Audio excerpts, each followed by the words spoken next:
సమీపింపరాని తేజస్సునందు వసించు అమరుండవే,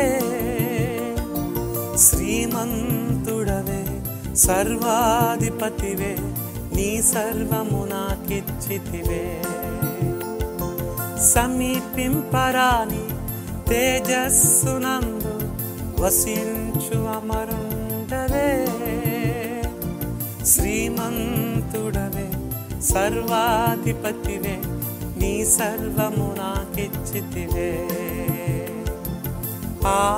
ఆరాధనా ఆరాధనా ఆరాధనా ఆరాధనా. భక్తుడు దావీదు దేవుని వాక్యంలో ఎన్నో కీర్తనలు వ్రాసినట్లుగా మనం చూస్తాం. దావీదు చక్కని ఆరాధికుడు, దేవుని ఆరాధించేవాడు. రోజుకి 7 మార్లు దేవుని స్తుతించేవాడంట. ప్రతికూలమైన పరిస్థితుల గుండా ఎన్నిసార్లు వెళ్ళాడో, కొన్ని సందర్భాల్లో తరమపడ్డాడు. కానీ దావీదు జీవితంలో ఎన్నడూ సనుగుడు అనే మాట మీరు వినరు, చూడరు కూడా. కారణం ఏంటంటే ఇతడు ఆరాధికుడు. స్తుతించేవారు కారణాలు వెతుక్కొని దేవుని స్తుతిస్తారు, కారణాలు వెతుక్కొని దేవుని మహిమపరుస్తారు. ఇక్కడ దావీదు దేవుని అలా మహిమపరిచిన కీర్తనే ఇదో కీర్తన. మరి కీర్తన ప్రారంభంలో ఏం చూస్తామంటే, దైవపుత్రులారా యెహోవాకు ఆరోపించుడి అనే మాట మనం గమనిస్తున్నాం. ఆరోపించుడి అనే మాట ఈ కీర్తనలో 3 సార్లు మనం చూస్తాం. ఆరోపించుడి అంటే చెల్లించుడి, అర్పించుడి అని అర్థం. ఏం ఆరోపించాలి? ఆయన మాత్రమే ప్రభావము నొందనర్హుడు, ఆయన మాత్రమే మహిమ నొందనర్హుడు. ఆయన ఘనతకు పాత్రుడు కదా, ఆయన ఆరాధనకు అర్హుడు కదా, ఆయనకు చెందవలసిన మహిమను ఆయనకు చెల్లించుడి అని కీర్తనకారుడు తెలియజేస్తున్నాడు.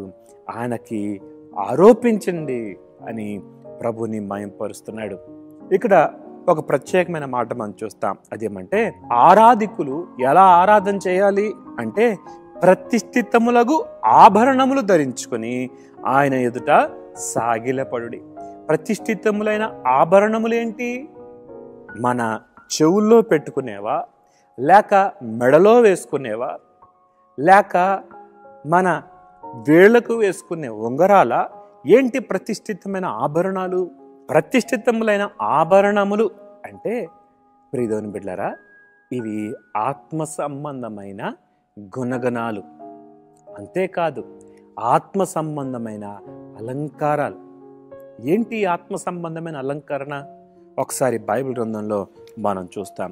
1 పేతురు పత్రిక 3:4 మనం చూస్తాం.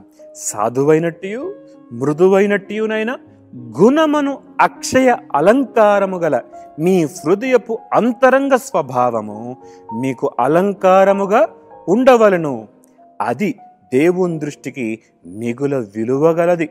ఇదండి దేవుని దృష్టిలో మిగుల విలువగలది. ఈ అక్షయ అలంకరణ, ఈ పరిశుద్ధమైన అలంకరణ మనం కలిగి ఉండాలి. అంతేకాదు రక్షణ వస్త్రాన్ని ధరించేవారిగా మనం ఉండాలి, నీతిని కలిగిన వారిగా ఉండాలి. ఇది పరిశుద్ధమైన అలంకరణ. యెహోవాను ఆరాధించేవారు, సాగిలపడేవారు పరిశుద్ధాలంకరణములు కలిగి ఉండాలి. ఇవి దేవుని దృష్టిలో మిగుల విలువైనవి. ఇవి ఆత్మ సంబంధమైన స్వభావాన్ని తెలియజేసేది. రక్షణ వస్త్రాన్ని, నీతి వస్త్రాన్ని, పరిశుద్ధ వస్త్రాన్ని కలిగి ఉండే అనుభవాన్ని కూడా మనకి తెలియజేస్తుంది. ఈరోజు దేవుని ఆరాధించే మనం పరిశుద్ధత కలిగి ఉన్నామా? ఒక ప్రశ్న మనం వేసుకుందాం. అపవిత్రతతో దేవునికి అర్పణ అర్పిస్తే దేవుడు దాన్ని అంగీకరిస్తాడా? రక్షణ వస్త్రాన్ని కలిగి ఉండాలి. రక్షణ పాత్రను చేతపుచ్చి ప్రభుని ఆరాధించే వారికి ఉండాలి. ఈరోజు మన ఆరాధనలో పరిశుద్ధత ఉందా? మన వ్యక్తిగత జీవితంలో పరిశుద్ధత ఉందా? మనల్ని చూస్తాడు, మన అర్పణను చూస్తాడు దేవుడు.